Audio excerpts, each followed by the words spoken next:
Hi, I'm Lizzy with Quail Ridge Books, and I'm going to talk about my staff picks for educators who teach in high schools.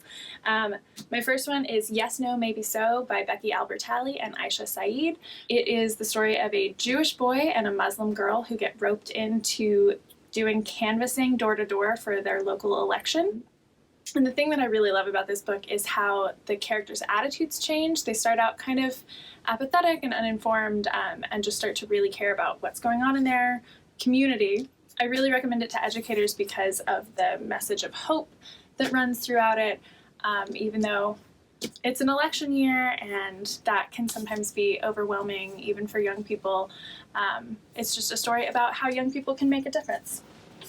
The next book I'm recommending today is Displacement by Kiku Hughes. It's the story of a 16-year-old girl, also named Kiku, who is a Japanese American, and she unintentionally travels back in time to a Japanese incarceration camp that her grandmother was put in World War II.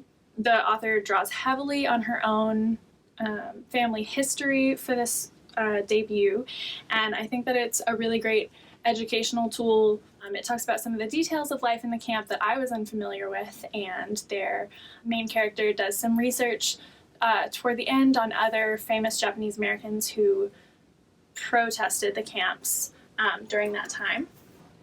And then my last pick for this year is called Most Likely by Sarah Watson, and it is the story of 4 high school girls who have been best friends their entire lives, and one of them is going to grow up to be a female president of the United States, but you don't know which one. So it's just this story of female friendship and the girls lifting each other up and helping each other get through various things that they're going through as they apply to college and are kind of looking toward their futures.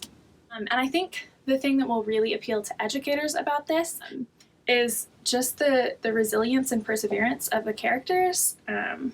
They are not perfect, and they are not the smartest kid in school, but they all work really hard and they all help each other out. So those are my 3 picks for high schoolers.